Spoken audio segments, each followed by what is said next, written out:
Un poco a recordar lo que habíamos visto anteriormente y quisiera profundizar en esta parte de la liturgia, ¿no? Habíamos hablado nosotros en torno a la liturgia de los sacramentos, un poco sobre este sacramento del bautismo, de iniciación, pero también cómo se van a plantear las normativas que la arquidiócesis tiene presente. Y eso es importante saber porque dentro de un trabajo pastoral, dentro de la arquidiócesis debemos saber también cuáles son esas normativas, cuáles son esas directrices que la arquidiócesis ha planteado. Y recuerden que no es para 2 años, 3 años, ¿no? Sino tiene un tiempo largo y determinado. Entonces, para comenzar esta parte, vamos a reconocer y vamos a compartir un poquito sobre lo que es la liturgia, pero también aspectos importantes en torno a ella. Y es que hablar de liturgia, ¿no? Es sin duda alguna hablar de un caminar, pero también de una práctica que se va realizando en torno al mismo camino de la fe cristiana, ¿no? Eh, no podemos nosotros entender la teología, no podemos entender nosotros todas las escrituras si no es por un camino. Y la liturgia es uno de los caminos que nos lleva a la centralidad de nuestra fe. ¿En qué gira todo la liturgia? ¿En qué gira? Es en Cristo. Por eso es importante y por eso nosotros vivimos en las diferentes celebraciones, ¿no? El ámbito litúrgico, que nos ayuda a reconocer signos, que nos ayuda a reconocer también acciones que poco a poco nos van mostrando la finalidad de. Entonces, la liturgia, visto en un ámbito ya conceptual, vamos a entender en algunas definiciones que la liturgia, por un lado, son acciones sagradas que dirigimos a Dios en nombre de la comunidad. Por eso que toda acción litúrgica es comunitaria. Por eso que, ya vamos a ver también en el plan de pastoral, eh, se eximen esas celebraciones privativas, ¿no? Es que es mi celebración, es que es mi misa, ¿no? O es que es mi sacramento, entonces yo lo hago, no. Es una acción, como dice, dirigida a nombre de una comunidad y con ellas Dios nos santifica, ¿ve? Porque el camino final al cual va direccionada la liturgia es la santificación del hombre. ¿Ve? Primer concepto. Segundo, es el conjunto de signos sensibles. ¿Por qué sensibles? Porque nos afectan, nos llegan a la sensibilidad de la persona. ¿Ve? Entonces, por ejemplo, estamos ubicándole los santos óleos a una persona, ¿no? Nos da sensibilidad. Y visibles también, perdón, y eficaces, ¿no? Que se presentan dentro del culto de la iglesia, nuevamente, para la santificación de los fieles. Entonces, signos sensibles y eficaces, que van de la mano, ¿no? Que van muy marcados dentro del camino del creyente. Tercer concepto, la liturgia es el ejercicio del sacerdocio de Cristo en su iglesia. Y el sacerdocio de Cristo, ¿que nace de dónde? De el mismo ministerio sacerdotal. Si ustedes tienen ahí la Biblia, pueden buscar también en Marcos 3:13, cuando el Señor llama a quienes elige y los llama para que estén con Él y para enviarlos a predicar. Es decir, Jesús elige a un grupo para que sea, de una u otra manera, hay algunos autores que hablan, que Jesús ya prefiguraba que su mensaje tenga continuidad. Y no solo su mensaje, sino también ese legado que deja Jesús para con los suyos.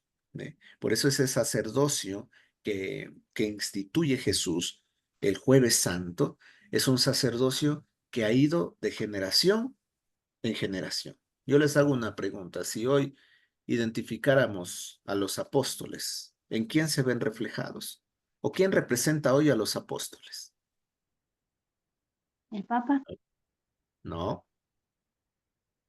Bueno, podríamos Obispo, decirlo, pero, perdón, los obispos. Sí. los obispos. Muy bien, los obispos. Estaba por ahí el Papa porque el Papa también es obispo, ¿no? Es obispo de Roma. Entonces, los apóstoles vienen a tener también esa continuidad del mensaje de Jesús. Entonces, cuando hablamos nosotros que la iglesia es apostólica, hablamos de que el legado que ha dejado Jesús se ha dado continuidad. Y por eso viene lo que se conoce como la sucesión apostólica. ¿Ve? Y ahí se les pregunta cuál fue el primer papa, ¿no? El primer papa fue Pedro, y cuál fue el segundo papa y la sucesión apostólica. ¿Ve? Entonces, ellos son los apóstoles, ¿no? Pero, y un apóstol es encargado de una iglesia en particular. Entonces, ¿dónde quedan los sacerdotes? Los sacerdotes son colaboradores del obispo. ¿Ve? Por eso que el obispo tiene la cabeza, ¿no? Es la cabeza. Entonces, por eso ahora han existido cambios en las parroquias, ¿no? Entonces, el obispo tiene esa potestad. Mañana pasado puede ir donde uno de sus párrocos y decirle, padre, le agradezco por su servicio, vaya a otra parroquia y que vendrá otro párroco aquí. Entonces, el ejercicio del sacerdocio de Cristo en la iglesia es mediante también dentro de la liturgia, mediante signos sensibles con los que el hombre da gloria a Dios y se santifica con la comunidad. Palabras en común entre estos tres conceptos: santificación, comunidad. ¿Ve? Por eso es que la liturgia tiene mucho, mucho que entrever la actividad que se hace en la comunidad. ¿Ve? En esa comunidad reunida, en esa asamblea reunida, se va celebrando los misterios de Cristo. ¿Mm? ¿Cuáles son los fines de la liturgia? Dos fines, y miren, coinciden con lo que les había mencionado. La gloria de Dios, que viene siendo el principio y fin de todo y fuente de todo bien. Y la santificación del hombre, que es en orden a la vida eterna. ¿Ve? Entonces, por eso dice la palabra, ¿no? No tengas o no atesores riquezas en este mundo, sino más bien ten riquezas que te trasciendan, que te hagan recordar bonito, en otras palabras. ¿Cuáles son los actos litúrgicos que nosotros tenemos en nuestra comunidad, en nuestra parroquia? ¿No? Son algunos actos litúrgicos. Ojo, actos litúrgicos. Porque, por ejemplo, rezar el rosario no es un acto litúrgico, ¿sí? Tendránlo presente. Eh, qué sé yo, la procesión del santo tal no es un acto litúrgico. ¿Ve? Entonces, ¿cuáles son los actos litúrgicos que debemos tener presente en nuestra parroquia? Primero, la Santa Misa, la Eucaristía, como se le conoce. ¿Ve? Eso es un acto litúrgico que conlleva o que engloba varios elementos. Segundo, los sacramentos y sacramentales. Ese es un acto litúrgico. Y recuerden que los sacramentos también giran en torno a un sacramento por excelencia, ¿no? Que es ¿Cuál es el sacramento por excelencia que tenemos? Y del cual gira todos los sacramentos también. ¿La Eucaristía? La Eucaristía. La Eucaristía, correcto. La Eucaristía es la centralidad. Por eso nosotros ahora este mes que viene, bueno, ya este mes, ¿no? No este mes que viene. Este mes estamos celebrando también algo importante en el Ecuador, ¿no? ¿Alguien sabe qué estamos celebrando? El Congreso Eucarístico. Eucarístico. Congreso Eucarístico. Y ese Congreso Eucarístico nos lleva a recordar, a tener presente, a actualizar todos los medios que nosotros reconocemos y que giran en torno a la Eucaristía. ¿Ve? Y la Eucaristía, que es un camino que nos lleva a vivir la fraternidad. ¿Ve? Entonces, por eso que uno de los actos litúrgicos dentro de los sacramentos, el sacramento por excelencia que aparece es la Eucaristía. ¿Ve? Otro acto litúrgico, el oficio divino. ¿Alguien ha escuchado sobre esto del oficio divino, de la liturgia de las horas? Bueno, el oficio divino no es otra cosa que una práctica que realizan, ¿no? Las personas consagradas, dígase los sacerdotes, las religiosas, los monjes, ¿no? Y que está distribuida la oración durante todo el día. Hay los que participan de esto, pues rezan las laudes, que es una oración de la mañana, rezan también la nona, la tercia, ¿no? Que son oraciones que se van dando tanto al mediodía, perdón, a las 9 de la mañana, a las 3 de la tarde. Hay otra oración que se llama la oración intermedia, que es al mediodía, vísperas, que es a las 6 de la tarde, y en la noche las completas. Todo el día es un camino que se va recorriendo en la oración. Y eso se conoce como oficio divino o liturgia de las horas. Y son actos litúrgicos. Qué otro acto litúrgico tenemos también en nuestras parroquias? Las celebraciones oficiales de Semana Santa. Recuerden, también allí nace la centralidad de nuestra fe. En ese jueves, en ese viernes y en ese sábado que conforman el triduo pascual. ¿Ve? Y ahí se vive con gran fuerza y a gran medida estos actos litúrgicos.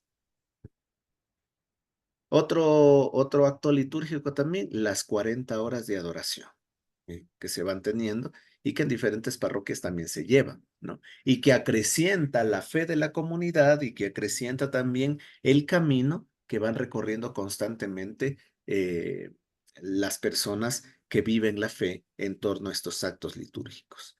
Y por último, las procesiones, ojo, procesiones como Corpus Christi, Domingo de Ramos, ¿no? Candelaria y entre otros, que son actos litúrgicos, ¿sí? Muy diferente a los actos de piedad popular. ¿Cuáles son los actos de piedad popular? Rezar el rosario, que vamos a hacer la novena del niñito, que vamos a hacer la novena del santo, que vamos a hacer la procesión con la Virgen. Son actos de piedad popular, pero no son actos litúrgicos. Sí, hay que entenderle un poco esto. ¿Por qué razón? Porque ya habíamos dicho que la liturgia son esas acciones sagradas que van a dirigirse, que nos santifican, esos actos y signos sensibles y visibles, pero sobre todo esa santificación que se va dando. No digo que la piedad popular no lo lleve allí, no, sino que un acto litúrgico tiene una secuencia y tiene también una guía que se va teniendo, ¿ve? Y que se va viviendo.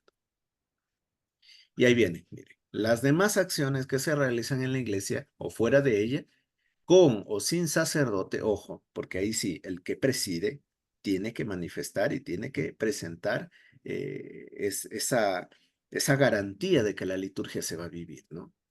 Sin sacerdote que dirija o presencia se llaman, miren, aquí le conocen como ejercicios piadosos o devociones de la piedad popular. ¿Ve? Y ahí entra el rosario, entra la novena, entran las letanías, vía crucis, procesiones por las calles, imposición de escapularios que le van a bendecir la cruz, la medallita. Esos son actos de devoción popular. ¿Sí? No sé si está claro, no sé si hay alguna pregunta en torno a esto para seguir avanzando. Entonces, Sí, Carlitos, las procesiones son solo tres, las procesiones que dice, las procesiones litúrgicas, esas tres que dijo, como las procesiones con el Corpus Christi, Domingo de Ramos y Candelaria, que se le conoce también a las procesiones litúrgicas que se van viviendo. gracias. Ya, recuerden el Corpus Christi, ¿no? Que es también muy tradicional dentro de la Arquidiócesis de Cuenca. Tiene la presencia de sacerdotes, hacen una celebración, ¿no? Tiene una secuencia. El Domingo de Ramos también, que viene empatado y es la apertura para vivir la Semana Santa. Entonces, por eso se le van catalogando como esos actos litúrgicos propiamente. Pero ya las otras procesiones que se van teniendo son ejercicios piadosos o devociones populares que se va teniendo. Sí, entonces en casa cuando hacemos el rosario, cuando compartimos la novena con nuestra familia, son actos de piedad popular, son actos piadosos o actos, digamos así, religiosos que lo van viviendo como comunidad. Y eso que tranquilamente lo puede hacer todo laico y que lo puede hacer sin la presencia de un sacerdote. No sé si hay alguna otra pregunta, alguna inquietud que podamos tener. ¿Está claro esta parte? Sí, Carlitos, una consulta. Cuente.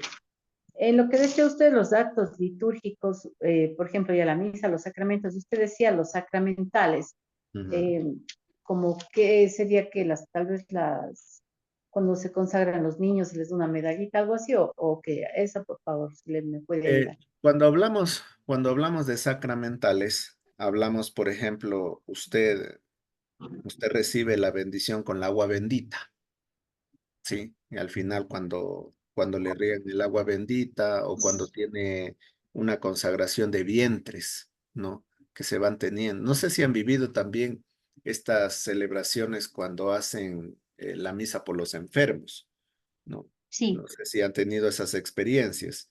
Y esas experiencias continuamente van acrecentando también la fe popular. Por eso que cuando hablamos nosotros de los sacramentales, hablamos también que de una u otra manera encontrar esto son signos que se van instituyendo, que se van viviendo y que, por ejemplo, nos bendicen una crucita o tenemos agua bendita, unos escapularios y eso de una u otra manera van sirviendo también para acrecentar nuestra devoción, ¿no?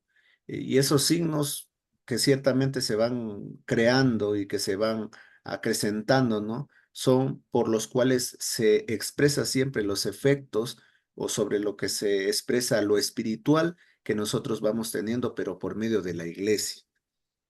También hablar de los sacramentales es reconocer también que no se entremezclan con la piedad popular, sino más bien se lo expresa por medio de la vivencia de la liturgia dentro de un acto celebrativo. ¿Sí? Es muy diferente. ¿Cómo nosotros podemos tener también presente o podemos también mirar esto de los sacramentales? Es cuando, por ejemplo, usted asiste a una basílica o a un santuario, ¿no? Y ahí podemos ver cuando riegan la agüita, cuando están bendiciendo, eso se conoce como sacramental, ¿sí? Muy diferente a quizás la procesión que tenemos en las calles o la imposición que vamos a dar de las medallitas, ¿no? Es muy diferente. ¿Por qué? Porque detrás de un sacramental hay un rito que se va teniendo, ¿no? Por ejemplo, le van a bendecir el carro, ¿no? No sé si alguien ha hecho bendecir el carro. Cuando llega el sacerdote no llega y solo le echa el agua y nada más, ¿no? El sacerdote tiene un librito y dice, vamos a hacer una oración de tal cosa, de tal cosa, de tal cosa. Entonces, hay un sacerdote y hay una oración que se va siguiendo dentro del rito. Es diferente que, por ejemplo, vamos a hacer la novena y cualquiera puede decir, bueno, vamos a invocar al Señor en esta novena por medio de María y tal cosa y tal cosa. No hay un rito, no hay un ministro, entonces se convierte en una devoción popular. No sé si está un poquito claro esa parte. Disculpe, Sí, Carlitos. Carlitos, muchas gracias. En el caso gracias. del incienso, el cirio pascual, los objetos sagrados, ¿son sacramentales también? Se pueden encasillar en los sacramentales, pero eso ya entra en signos, ¿no? Que conforman un rito, que conforman un camino dentro de la liturgia. Por ejemplo, el cirio pascual, que es bendecido en sábado de gloria. Entonces, allí nosotros vamos a reconocer que es un signo que entra dentro de la liturgia y que es un signo importantísimo, ¿no? Pero, por ejemplo, le van a bendecir la agüita o la vela, que le bendicen también en ese sábado de gloria. Entonces entran allí los sacramentales. Pero son prácticas que se desarrollan dentro de una liturgia. ¿Sí? Entonces por eso se los encasillan allí.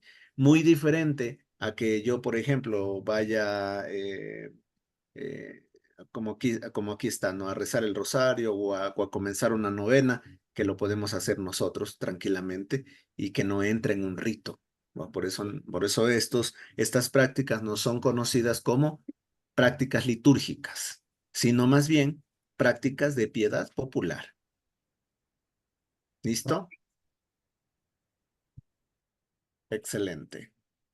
Entonces, tengamos presente estos parámetros y al mismo tiempo vamos reconociendo que todo aquello que nosotros vamos a reconocer o a entender en torno a la liturgia nos debe llevar de una u otra manera a tener presente que la liturgia es muy amplia, ¿no? Y que la liturgia, de una u otra manera, son caminos que nos llevan a adentrarnos a una relación personal con Jesús.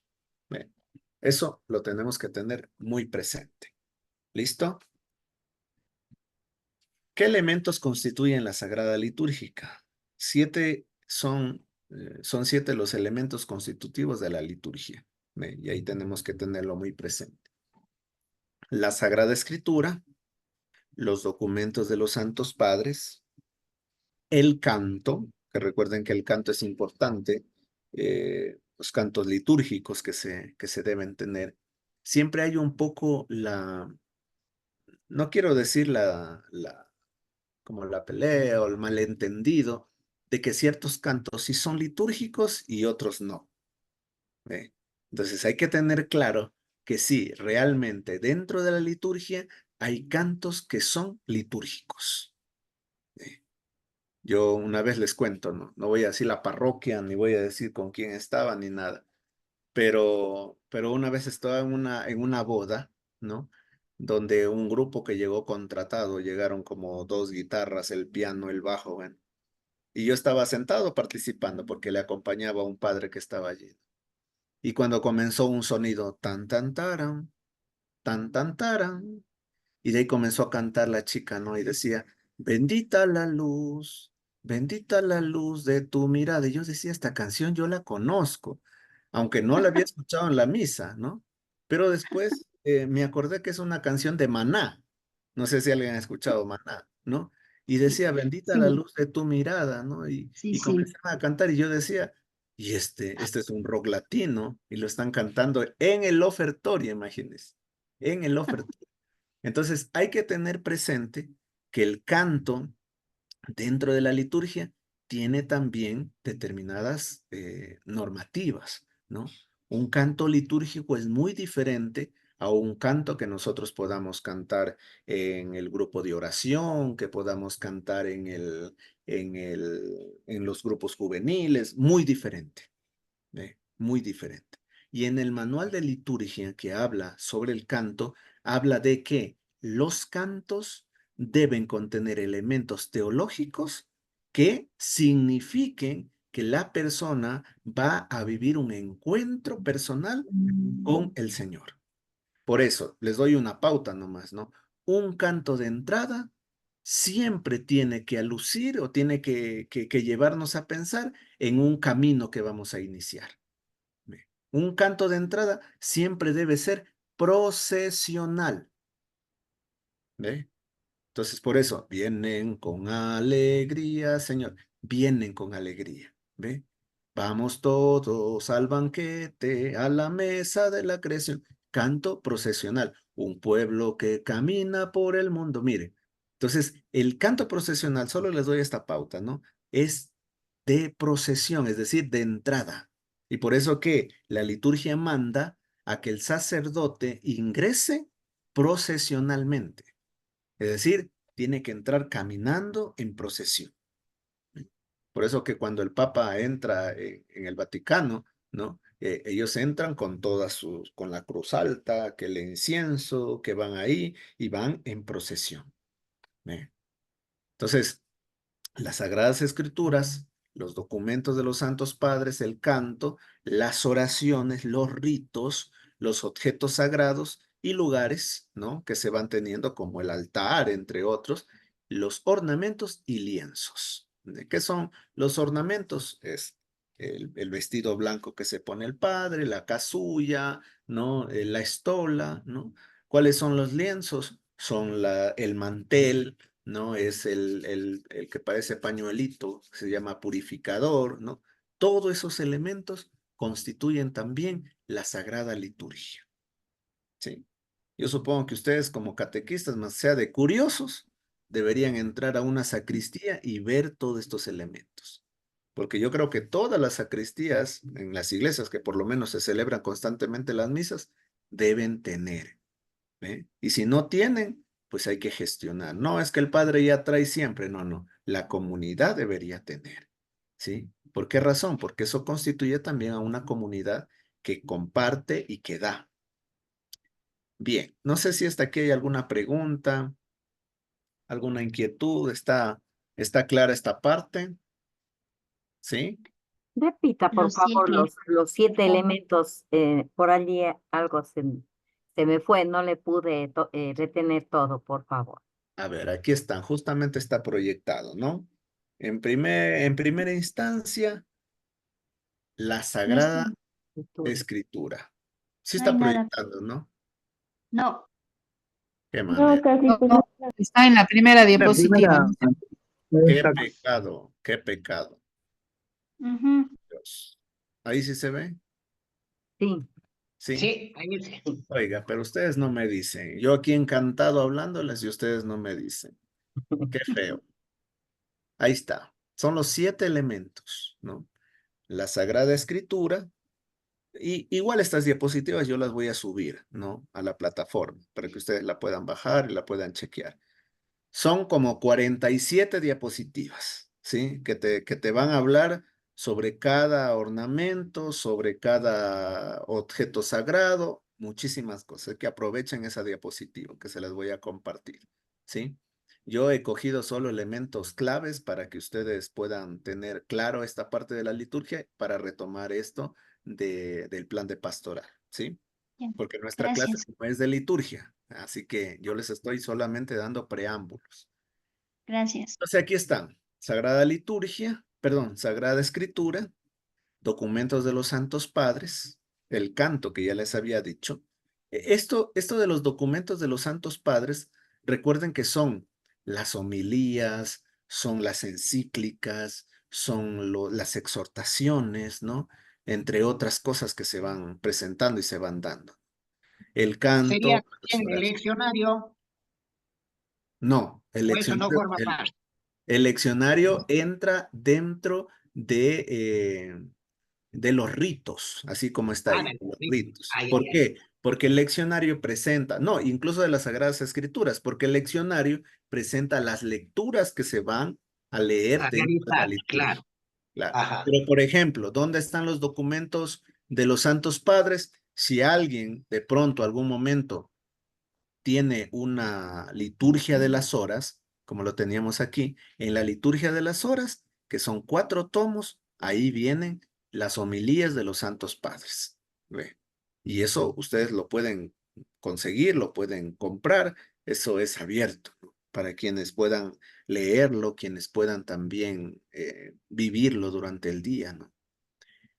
Entonces, eso nosotros encontramos también dentro de las encíclicas, de las exhortaciones, esos son los documentos de los Santos Padres. El canto, ¿no? Que ya les decía, ¿se puede cantar cualquier canto en la misa? No, ¿Qué dice? ¿Sí o no? no, no. ¿Por qué no se puede cantar cualquier canto? No está de acuerdo al momento. Y ¿No este, está de acuerdo Porque al tiene que momento? tener contenido teológico. Ya, muy bien. Tiene que ser Contenido tiene que ser deben estar, teológico. procesional. deben estar Procesional para que relacionados con padre la... pueda entrar en procesión. Ya, muy bien. Y hay muchos elementos ahí del canto. Por eso que hay que tener presente, no cualquier canto se puede entonar en la misa. Ojo, porque si no, voy a poner en el canto de entrada un San Juanito, ¿ve? Para que entre bailando el padrecito. No, no. Tienen que ser cantos que vayan acorde también con la liturgia, que vayan acorde también con la teología. Por ejemplo, imagínense que en la consagración o en la comunión, cuando van a la comunión y se ponen a cantar esa música cristiana que dice, aunque mis ojos no te puedan ver, ¿cómo no le vas a ver si está ahí el Señor presente de forma viva y real? Imagínense. O sea, es catastrófico. ¿Eh? Entonces hay que tener presente, no cualquier canto, por más bonito que sea, no, es que este canto es hermoso, este canto hace llorar a la gente, cantemos este. Y eso les digo por qué, porque ustedes como catequistas conocen a los amigos que animan en las Eucaristías, ¿no? A los del Ministerio de Música. Entonces ustedes díganle a ellos, ustedes también ya instruidos, ya saben, ustedes díganle, no se puede cantar cualquier canto en la misa. No, pero el padre sí nos deja. Bueno, usted cumpla con decirles, ya si el padrecito dice que canten, que tal cosa, ya, pero usted cumple con decirles, ¿sí? Y eso no lo dice Carlos Ullaguari, eso lo dice el Manual de la Liturgia, eso le dice Vaticano II, eso le dice. Entonces, a recordarles si es que se olvidaron. Las oraciones, que recuerden las oraciones, también son para diferentes tiempos, ¿no? Que si estamos en Cuaresma, que si estamos en Navidad, las oraciones van cambiando. Los ritos, que es lo que el compañero decía también, lo que se encuentra en el misal, lo que se encuentra en el leccionario, entre otros. Y los objetos sagrados, ¿no? Y lugares que se van dando y que conllevan también ese legado, ¿no? De vivir la liturgia. ¿Listo? Entonces estamos con los 7 elementos. Y quería terminar con esta parte de la asamblea litúrgica. ¿Sí? Miren lo que dice. Las acciones litúrgicas pertenecen a todo el cuerpo de la iglesia, no es privativo. Por eso que la iglesia, por eso que Monseñor ha dicho no a las misas que en quintas, que en hoteles, que en el salón de ni sé dónde, no. No misas privativas. ¿Ve? Lo manifiestan y lo implican propiamente. Cada uno de los miembros de este cuerpo recibe un influjo diverso, según la diversidad de órdenes y ministerios en la participación activa en la asamblea, haciéndonos parte de ella. ¿Ve? Justo yo tuve una formación con un grupo de catequistas también, de forma presencial, y yo les decía que que la Constitución Sacrosanto Concilio, que habla en Vaticano II sobre la Sagrada Liturgia, dice que nosotros debemos participar de forma plena, consciente y activa. ¿Ve? La iglesia, oiga, la iglesia nos invita a vivir esas tres formas: plena, consciente y activa. ¿Por qué plena? Porque debemos estar en plenitud, es decir, en libertad, en compartir con los demás, sin estar peleado con el uno, sin estar peleado con el otro, de forma plena, libre, voluntaria. ¿Eh? Consciente. ¿Por qué consciente? Porque yo debo saber a lo que voy a celebrar, porque yo debo saber qué es lo que voy a decir, qué es lo que voy a hacer y sobre todo, por qué lo voy a hacer. ¿Ve? Consciente. Si los niños de la catequesis van a la misa solo porque usted le dice, es que tienes que ir a misa, y un niño te va a preguntar, Está obligado. ¿y por qué tengo que ir a misa? Y el catequista va a decir, no sé, porque el padre dijo que todos tienen que ir a misa. No. Por eso consciente, el primero que debe ir con conciencia y consciente a lo que va, es el catequista. Y por eso que el catequista cuando va, tiene que vivir la celebración. Justo estuve también en Santa Ana, por ahí está Lili también, le mando saludos, que compartimos allí también, y yo les decía, un catequista no tiene que ir a la celebración de la misa únicamente a vigilar a los chicos. Y está el catequista parado viéndole a los muchachos que no se muevan, que no conversen, que no hagan. Y la pregunta es, ¿y el catequista en qué momento vive la celebración? Yo he visto en algunas celebraciones que los catequistas están que van para adelante, que van para atrás, mirándolo, digo, ya solo les falta el tolete para estar así como los policías que están cuidando a los presos, ¿no? Yo, qué bonito sería que un catequista primero viva la celebración y que esté con los chicos sentado con ellos, pero viviendo la celebración, no cuidando que los chicos vivan. Él tiene que vivirlo primero. Y lo más supremo también es que, bueno, si el catequista dice, tienen que ir a comulgar, el catequista debe ir primerito a comulgar. ¿Eh? Por eso que no cualquier catequista es idóneo para dar catequesis. ¿Ve? Entonces, por eso dice, esto implica que de una u otra manera toda la asamblea debe ser consciente de lo que va a recibir. Entonces, de forma plena, consciente, y el último elemento, de forma activa. ¿Por qué activa? Porque tiene que responder. El sacerdote dice, el Señor esté con ustedes. Y nosotros respondemos, y con tu espíritu. Eso es activa. El sacerdote va a leer el evangelio. ¿Qué hacemos nosotros? ¿Nos quedamos sentados ahí? No, nos ponemos de pie. ¿Ve? El Señor dice, el sacerdote dice, levantemos el corazón, nos levantamos. El sacerdote va a consagrar, nos arrodillamos. Eso es participación activa. Yo me paro, yo respondo, yo doy la mano, yo saludo, activa. ¿Ve? Entonces, de forma plena, consciente y activa. Eso dice Sacrosanto Concilio. La asamblea debe vivir estos tres elementos para que pueda haber una participación activa. Y yo les decía también a los compañeros catequistas, nosotros no vamos, como escuchan usualmente, ¿no? Yo voy a escuchar misa. Nosotros no vamos a escuchar misa, hermanos catequistas, a concientizar a la gente, a decirle, nosotros no vamos a escuchar, no, yo voy a participar de la misa. No vas a participar. ¿Sabe lo que decían los últimos documentos que mandaron dentro de Vaticano II y las últimas asambleas? Nosotros vamos a concelebrar, nosotros vamos a ser cocelebrantes también. ¿Por qué razón? Quien preside y quien celebra es el sacerdote, ¿no? Quien está presidiendo. Pero nosotros participamos, nosotros celebramos también porque llevamos a efecto nuestro sacerdocio. ¿Ve?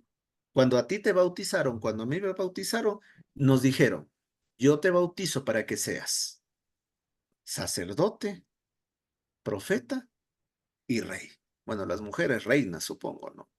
Entonces, cuando hablamos sacerdote, profeta y rey, estamos hablando que usted y yo tenemos un sacerdocio real.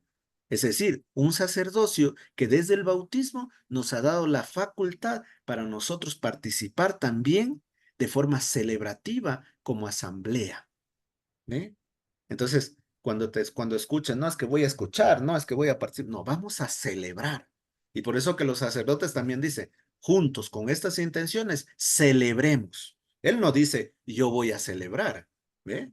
Entonces, tengamos muy en cuenta todo ello. Formamos la asamblea cuando nos reunimos para celebrar a Jesucristo. Ojo, su palabra, miren, aquí está. ¿Ve? Su palabra, la enseñanza de los apóstoles, la solidaridad, la oración, es decir, la Eucaristía. ¿Dónde encontramos esto? Apunta en tu Biblia. Hechos 2:42. Ahí encontramos.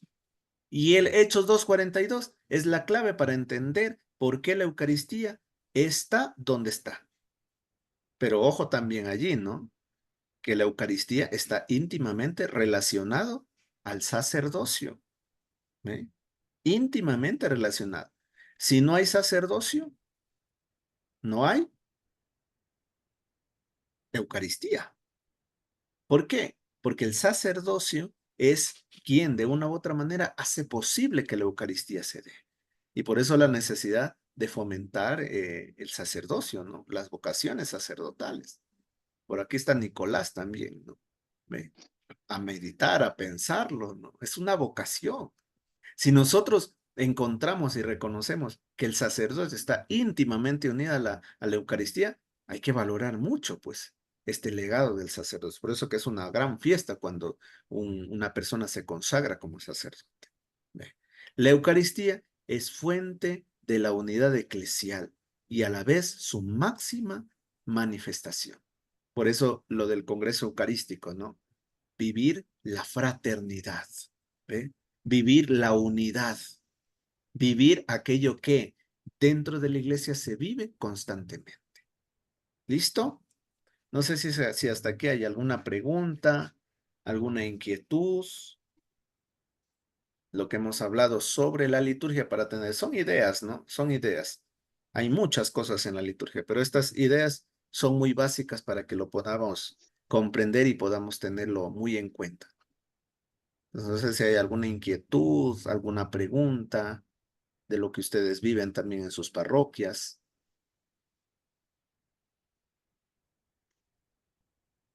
¿No? Carlitos, las Eucaristías se siguen celebrando en los clubes y en los salones de recepción. Son por gente que contratan mismo las Eucaristías en fiestas, en cumpleaños, hasta matrimonios. Se sigue haciendo. Bueno, ahí tienen que ver también, ustedes tengan presente que en Cuenca hay un sincretismo religioso marcado, ¿no? una oferta, una demanda en este sentido, pero con personas que algunas de ellas se hacen pasar por sacerdotes, otros en cambio que son sacerdotes quizás retirados o que se hacen llamar anglicanos o se hacen llamar de otras denominaciones. Entonces hay que tener mucho cuidado, ¿no? Porque incluso hasta en las propias casas de familias católicas han llegado esas celebraciones. Yo recuerdo antes de pandemia, unos 2 años antes de pandemia, una señora me dice, justo era un fin de semana, y me dice, Carlos, ¿qué va a hacer usted más tarde? Y le digo, como es sábado, digo, no tengo nada. Dice, ¿puede acompañarnos cantando una misa que va a ser en la casa? Cuando me dijo en la casa, yo me quedé extrañado, ¿no? Yo dije, en la casa, ¿no? Entonces fui por curioso, sobre todo por curioso.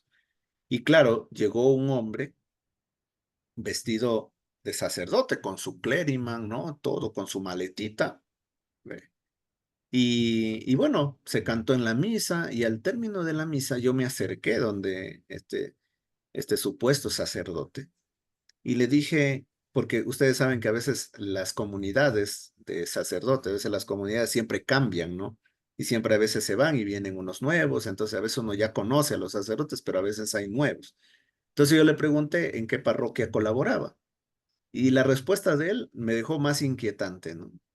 Y me dijo, no, dice, yo actualmente no estoy en ninguna parroquia La porque yo gente. quiero estar con la gente, dice, yo no quiero estar en parroquia metido, dice, yo quiero estar con la gente. Entonces yo le dije, disculpe, le digo, pero creo que debe ser un poco honesto con la gente, ¿no?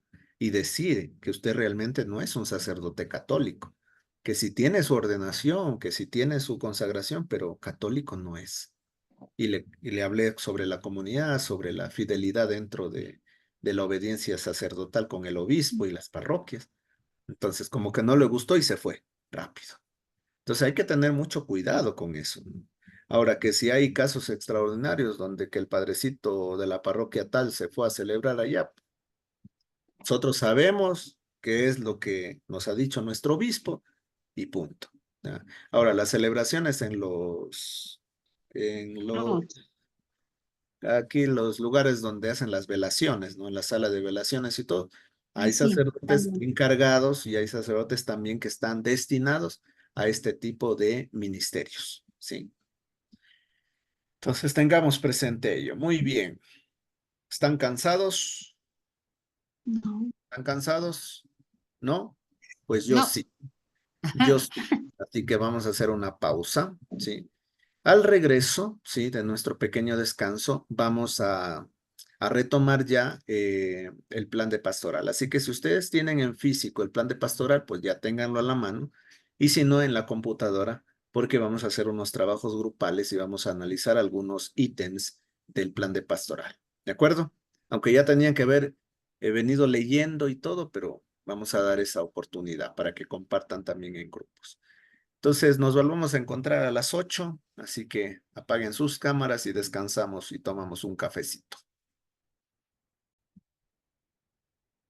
Muy bien, en esta segunda parte vamos a enfocarnos un poco en el análisis del plan de pastoral, ¿sí? Como les había mencionado anteladamente y en su momento, el plan de pastoral es creado, ¿no?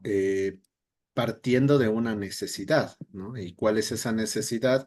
La evangelización, ¿no? Es como para tener un orden, para seguir una pauta y ante todo, para poder saber que en determinados momentos, en determinadas situaciones, hay acciones que se pueden implementar. Esas acciones que se pueden implementar tienen una finalidad, ¿no? Mantener a la comunidad, ¿no? Caminante hacia un mismo objetivo. No podemos plantearnos una misión de una arquidiócesis, de una diócesis que no tenga una finalidad, que no tenga unos objetivos. Por eso el plan de pastoral es elaborado para 10 años, ¿no? De trabajo que se va a tener. Fue elaborado en el 2018 y termina el 2028. Luego del 2028 se replantean algunas cosas, se va viendo algunos avances. Por ejemplo, yo estoy más que seguro que de aquí al 2018, 2029, ya se planteará el hecho de la virtualidad, el hecho de la inteligencia artificial, el hecho de que todos los medios ya están digitalizados, ¿no? Entre otras cosas.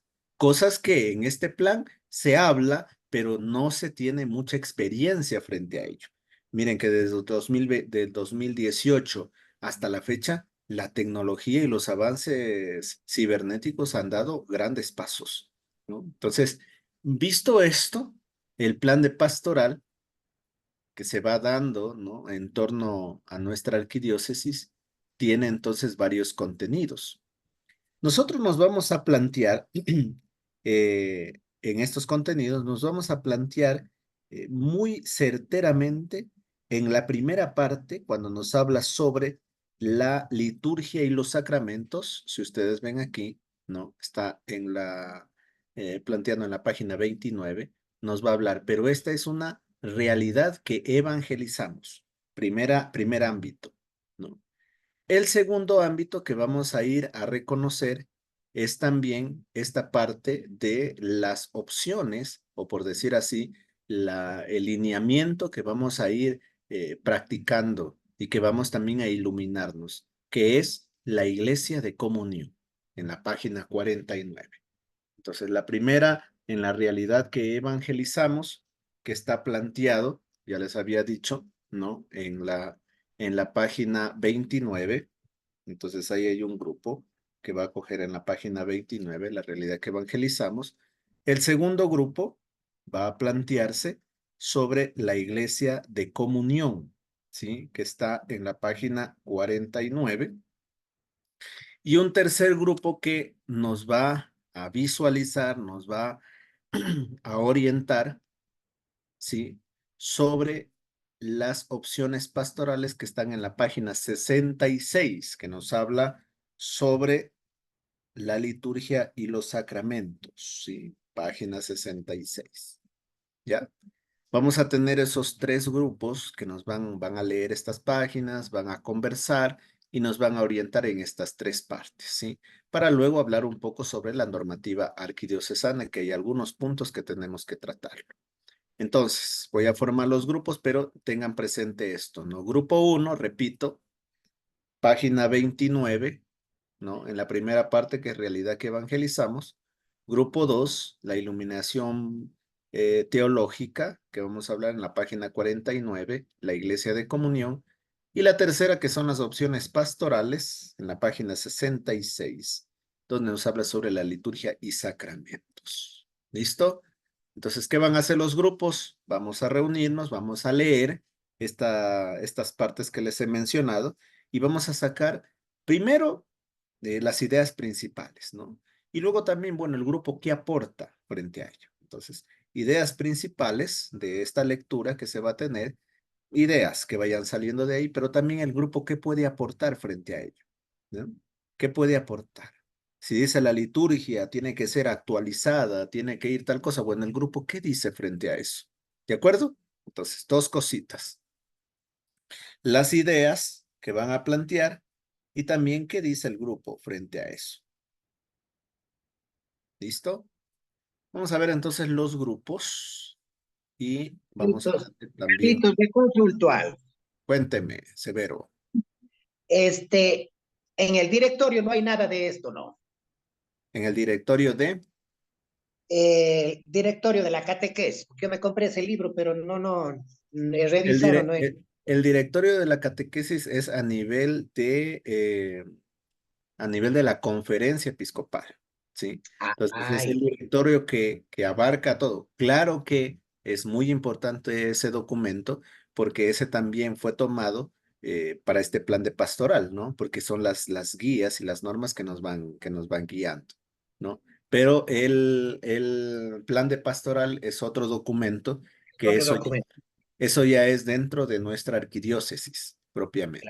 Ya. Bueno, gracias.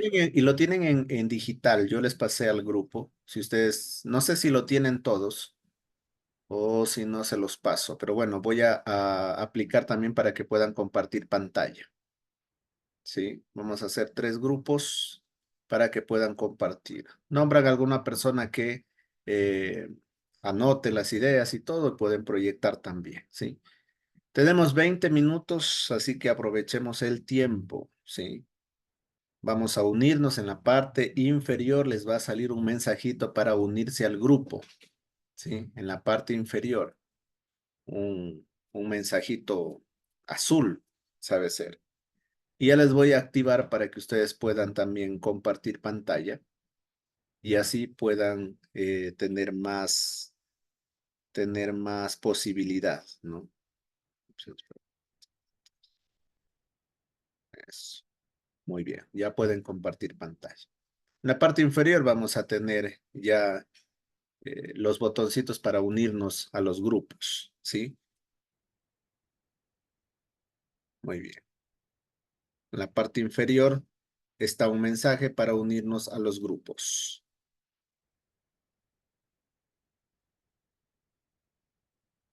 Muy bien.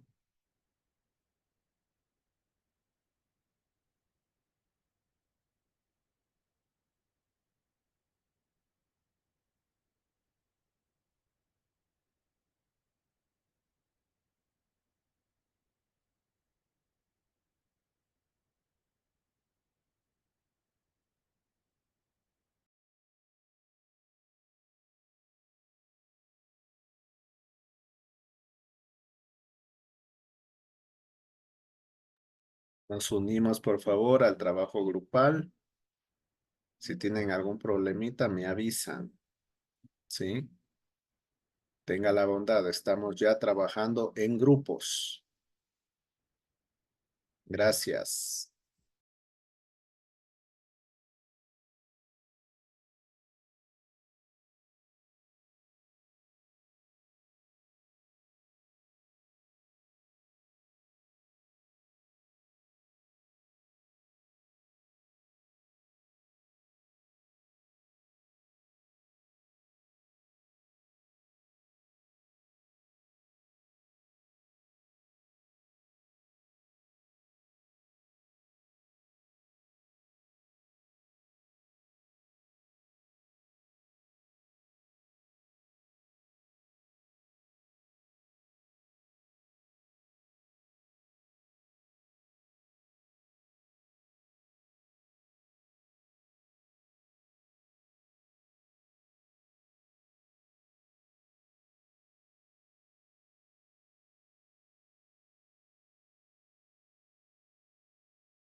en medio de su comunidad. Eso se hace presente de esa manera.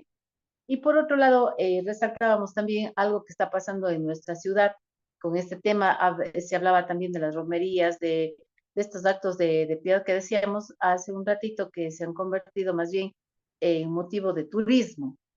Hablábamos también del Pase del Niño Viajero. Aquí en Cuenca, obviamente, el Corpus Christi, que este año, pues, quizás como iglesia también estamos cometiendo ese error, ¿no? De permitir que al involucrarse una entidad del Estado, hablemos como por ejemplo el municipio, pues se deje ciertas situaciones de ahí y se ha promocionado más como turismo que como parte espiritual, religiosa en sí.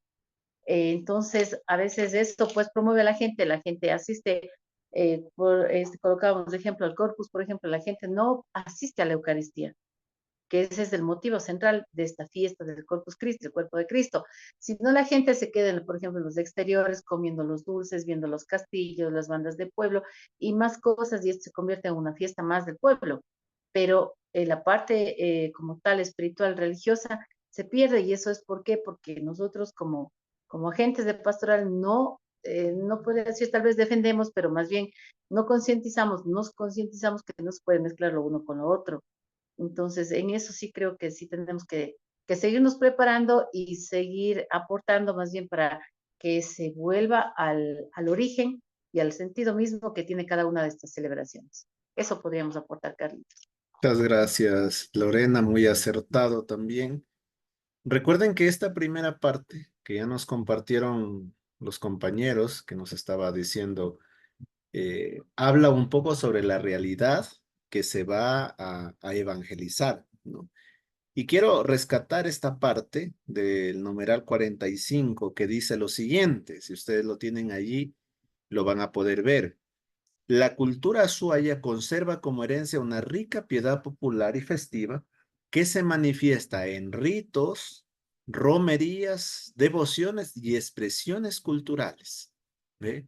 Entonces, ya está rescatando el plan de pastoral en esta parte que hay una cultura marcada, ¿no? Y esa cultura marcada, lo nombra como azuaya, tiene ciertamente una mezcla entre la religión y la cultura, que en este caso al ser azuaya se entremezcla y es algo autóctono que se va viviendo y que en muchos lugares es muy difícil separar, ¿no? Cortar. Entonces, ¿cuál es el detalle o cuál es lo que el grupo también estuvo manifestando, ¿no? Que a veces se puede tergiversar este tipo de cosas. Entonces vamos a hacer la fiesta de nuestro patrono, ¿no? Y le hablamos a la junta parroquial para que ellos también ayuden porque ellos quieren ser priostes, ¿no? ¿Y qué pasa? Que la celebración, la misa, mientras está la misa, están teniendo la final del vóley afuera, ¿no? Y están jugando el vóley, todo el mundo concentrado en el vóley mientras la misa se está dando. Entonces ahí a veces hay este tipo de cosas que hay que evangelizar, ¿no? Y que si no se evangeliza, lamentablemente se va a tener que tomar, como algunos párrocos han tenido, ¿no? De la mejor manera, pues poner normativas, poner también llamados de atención, porque no se puede quitar esto, pero también hay que evangelizarlo, ¿no? En este caso. Y cuando habla en el numeral 46, en esta parte, ¿no? Dice, somos conscientes que lo primero a lo que hay que apuntar es a una verdadera formación litúrgica en sus diferentes niveles y espacios, ¿ve? Y ahí entran todos los niveles y espacios que va a comprometer la participación de la parroquia, de la comunidad, ¿ve? Entonces, estos dos puntos, ¿por qué los rescato? Porque es lo que muchas veces, bueno, todos los puntos se viven en la parroquia, pero son muy marcados para tenerlo presente.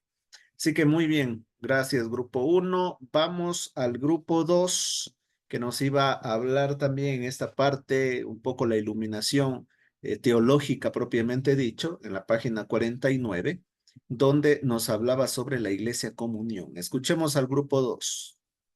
Ya, bueno, como decía Carlitos, el profe nos habla de la iglesia de comunión.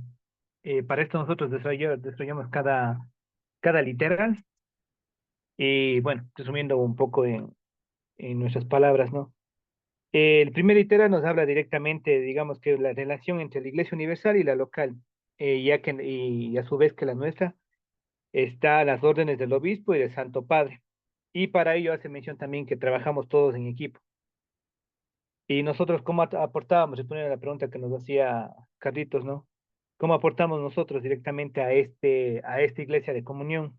Directamente que compartimos manteniendo tanto la unidad y respetando la diversidad de pensamientos, porque también este literal nos habla acerca de la diversidad y de la unión. Y muchas veces esto, bien, digamos, como catequistas, hemos visto que hay diversidad de edades, digamos, y cada uno mantiene sus tradiciones, sus pensamientos, y como catequistas nosotros podemos desarrollarlos y unirlos y unificarlos más que todo para el desarrollo no solo de la catequesis, sino de nuestra parroquia, y a su vez aportando al desarrollo del plan pastoral.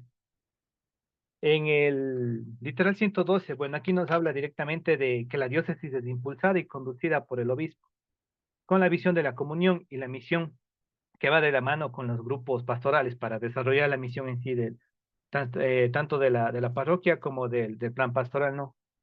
Y cómo nosotros aportamos esto directamente, siendo parte integral y activa del desarrollo parroquial, en concordancia con el párroco y los reglamentos vicariales, porque, digamos así, muchas veces, como explicábamos, ¿no?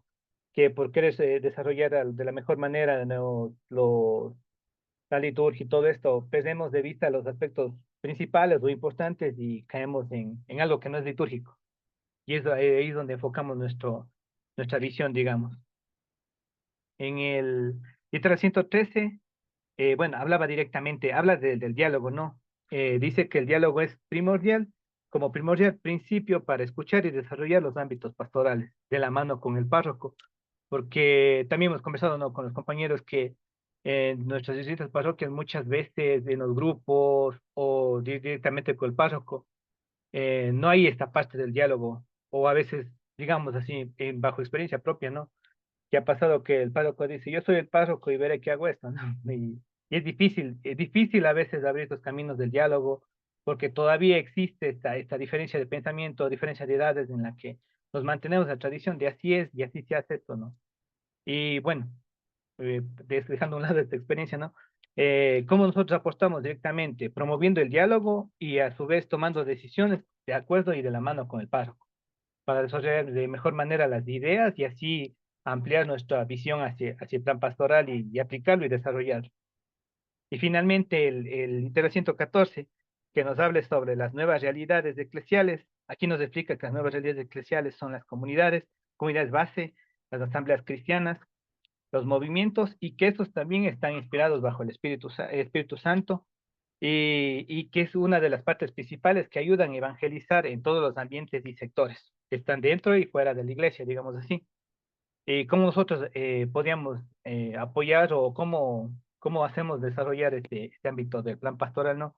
Es participando de los movimientos mencionados y dirigirnos directamente o acatar a veces, porque bueno, he sido como catequista, he tenido oportunidad de participar en lo que es las asambleas cristianas, que nos ayudan directamente con el párroco, ¿no? Porque a veces nos dejamos llevar que la experiencia de cierta persona ha hecho realizado esto y perdemos esta parte del párroco que nos enseña cómo son estos, digamos así, cómo se debe realizar ciertas oraciones o cuándo se puede realizar ciertas lecturas, ¿no? Y de la mano, digamos que tenemos que llevar esto siempre tomando en cuenta las ideas del Padre y a su vez incluyéndonos nosotros también a acatar estas disposiciones, estas tradiciones que los párrocos nos enseñan para así poder nosotros ampliarnos y ser parte de este plan pastoral, ¿no? Eso sería, Carlitos, lo que en breves rasgos pudimos desarrollar de lo que es la iglesia de comunión, que nos habla directamente de la participación activa de nosotros como parte de los grupos pastorales para que todo vaya de la mano con el párroco y a su vez sea un ambiente de comunión y desarrollarlo así para todos los niños en caso que están a nuestro cargo. Muy bien. Excelente, muy amable, gracias al grupo y ciertamente han sintetizado esta parte, ¿no? De la iglesia comunión, pero entendida desde la visión teológica, ¿no? Hablar de iglesia es hablar de comunidad, es el conjunto, ¿no? Propiamente, pero esa comunión, recuerden que esa comunión no solamente está entre los miembros de esa comunidad, sino también la común unión que se da o la comunión que se vive a nivel de toda la diócesis, de toda la arquidiócesis.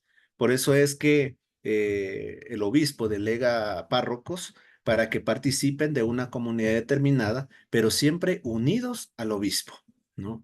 Por eso somos Iglesia Comunión. Y ahí nos habla también, ¿no? En el 112, y bien que nos decía también el grupo, la diócesis es presidida por el obispo, que es el primer ámbito de comunión y misión, ¿ve? Entonces es el obispo en donde gira todo, es el obispo quien va detallando, quien va mostrándolo el camino y quien va también ahondando en las realidades que va viviendo la iglesia propiamente, ¿ve? Entonces, hablar de iglesia comunión, hablar de iglesia comunidad, como viene después, es hablar también de que Cristo se hace presente en el pueblo, en la gente, en la común unión que viven entre todos. Muy bien, gracias al grupo 2. Vamos al grupo 3, que nos va a compartir también sus ideas en torno ya a otra realidad propiamente que el plan de pastoral nos va a presentar. Compartimos grupo 3. Buenas noches, queridos compañeros. Bueno, nosotros como grupo 3 nos tocó el tema de la página 66, liturgia y sacramentos. Bueno, nosotros rescatamos que la liturgia como un lugar privilegiado para el pueblo de Dios, en donde los catequistas tenemos el deber de dar realce a la celebración. Como dijo usted, Carlitos, co-celebrar la celebración y basándonos siempre en el Evangelio, que es la palabra de Dios. También habla mucho sobre un camino formativo y la participación activa, en donde nosotros rescatamos la idea de que hay que adoptar nuevos lenguajes y formas en la presencia, en un mundo moderno, que siempre tenemos que buscar adaptar la evangelización en los diferentes pueblos y culturas. Además, nosotros también, en el tema que se tocaba, habla de promover la creación de espacios de formación y acompañamiento para novios y matrimonios. Y dentro del grupo nosotros rescatábamos mucho esta idea porque pensamos que es fundamental este tipo de formación para las futuras parejas dentro de la iglesia, para que desde un inicio vayan basando su hogar en lo que manda la iglesia y en lo que es el camino de nosotros. Por parte de nuestro criterio, pensamos que la idea que nos propone el plan pastoral está muy bien, pero nosotros también pensamos que se tenga un control frente a las celebraciones cuando se habla de la piedad popular de cada pueblo, porque suelen existir casos en los que las celebraciones suelen ser cambiadas dependiendo de cómo quiere el pueblo, lo cual va en contra de varias normativas que existen dentro de la arquidiócesis.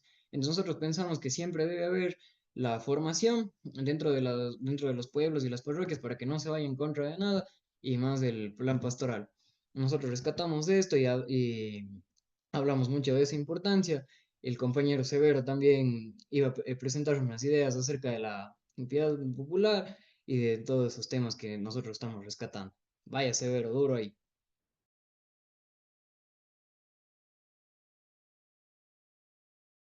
Severo, el micrófono prenderá.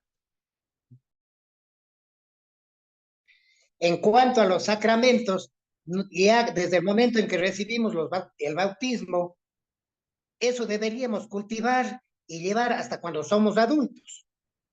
Luego, los catequistas, pues, no deberíamos tan solamente esperar, prepararles, si bien es cierto, es necesario prepararles para la primera comunión, para la confirmación, pero no necesariamente es el fin, sino hacer que los chicos entiendan que están y deben estar siempre agarrados de la mano de Dios, porque muchos lo hacen tan solamente por cumplir con los sacramentos. Como decía alguien, ya es una tradición por que se reúnen para tomar el café, ese tipo de cosas, pero eso no debe ser así. Nosotros debemos recalcar a los chicos y a los padres, en especial a los padres de familia, para que ellos tomen esa responsabilidad de enseñar a sus niños desde pequeños. Si no lo han hecho con los más grandecitos, con los que están pasando este momento con nosotros, pero pueden hacerlo ya con los que quedan. con los que vienen después, porque caso contrario, si los descuidamos en su totalidad, en inculcarlos a los padres y enseñarles cuáles son sus derechos y obligaciones con los niños, porque ellos no tienen que pensar siempre en que cogen y mandan a los chicos a la parroquia o les ponen en el colegio para que les enseñen la religión, no. Ahí van a perfeccionarse. Eso siempre tenemos que recalcar. Eso les podría decir para no alargar mucho.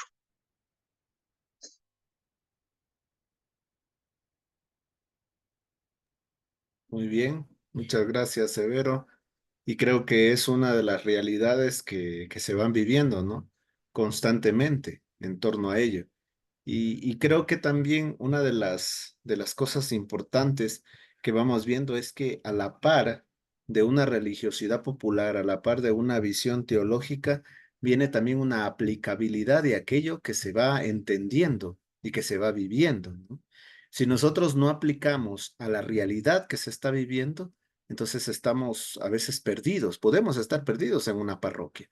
Si, por ejemplo, en el cúmulo de nuestra parroquia, dentro de toda la realidad, existe una realidad de mucha migración, ¿no? Entonces, hay que tener presente que todas esas realidades van a cambiar los aspectos en los que la parroquia tiene que actuar, ¿no? Una parroquia no puede, hablamos un párroco, ¿no? No puede exigir que esté papá y mamá presente en determinadas cosas cuando quizás papá y mamá están en el extranjero, ¿no? Entonces, para eso están las normativas que mencionan que, por ejemplo, en el caso de un niño de la catequesis, tiene que tener un representante. ¿Sí? Entonces, no podemos exigir y decir, no, es que este niño no puede hacer la primera comunión porque papá, mamá no va a la reunión, ¿no? Sino que se va acoplando a las realidades que van teniendo y que vamos teniendo, ¿no?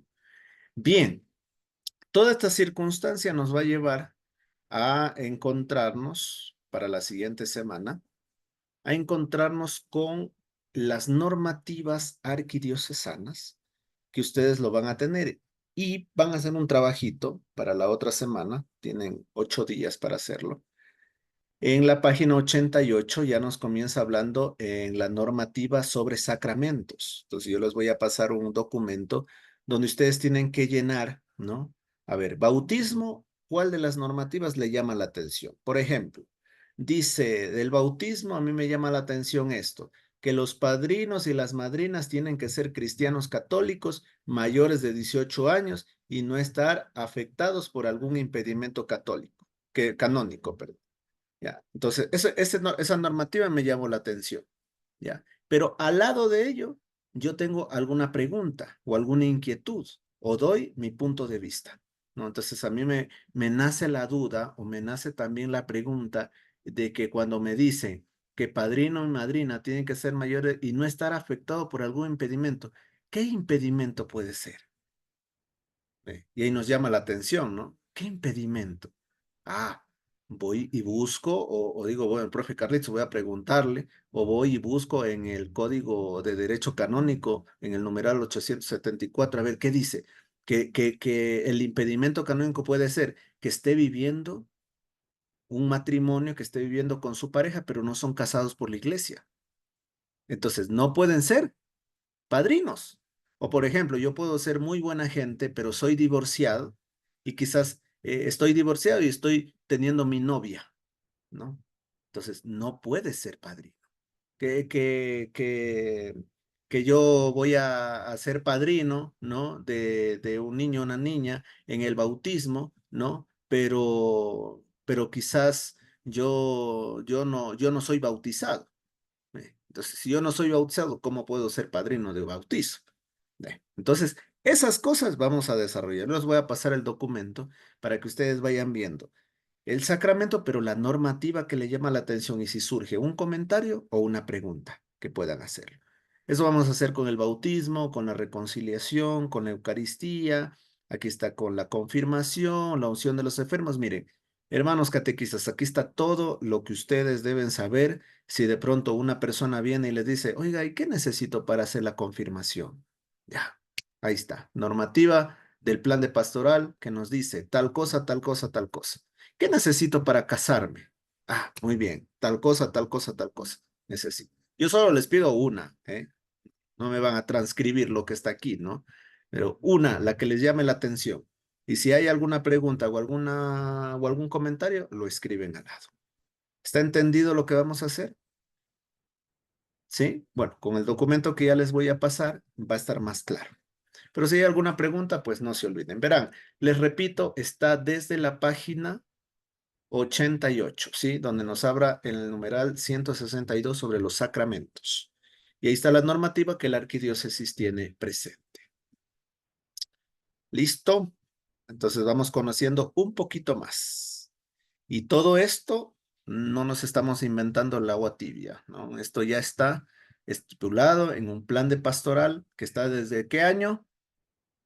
¿Se acuerdan desde qué año está este plan de pastoral de la arquidiócesis? 2018. 2018. Hasta el Imagínate, 2028. 2018, 2019, 2021, 22, 23, 6 24. años. Llevan 6 años, mire, Ajá. este documento. ¿Ve? Bueno, vamos a dejar hasta allí. Ya les voy a subir el trabajito, las diapositivas que hemos visto ahora ya les voy a subir también para que ustedes tengan y una documentación extra para que se diviertan leyendo, que es lo más lindo que podemos tener. Yo me terminé de leer este libro la semana pasada, no se ve aquí, pero bueno, No. se llama Plenamente Tú. Muy lindo, muy hermoso, es cómo encontrarse también en ese sueño de cada uno. Y ahí decía, la mejor manera de expresar lo que uno lleva adentro es escribiendo, es plasmando en el arte. Así que la mejor forma de uno expresar también en la catequesis es conocer. Si usted conoce, usted puede también evangelizar a los demás, con una palabra, con un gesto o con una acción. ¿Listo? Demos gracias a Dios por este encuentro y pidamos que María nos bendiga en esta noche y nos acompañe en nuestro descanso. Dios te salve María, llena eres de gracia, el Señor está contigo, bendita eres entre todas las mujeres y bendito es el fruto de tu vientre Jesús. Santa María, Madre de Dios, ruega por nosotros los pecadores, ahora y en la hora de nuestra muerte. Amén. Que el Señor nos acompañe en esta noche, en el nombre del Padre, Hijo del Espíritu Santo. Amén. Amén. Muchas gracias a todos. Carlitos, Feliz descanso. Punto algo.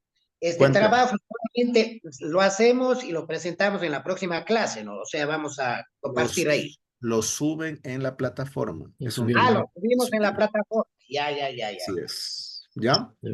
Listo. A ver la novela y a dormir. Hasta mañana. Gracias, Carlos. Mañana. Gracias. Buenas noches con todos. Buenas noches.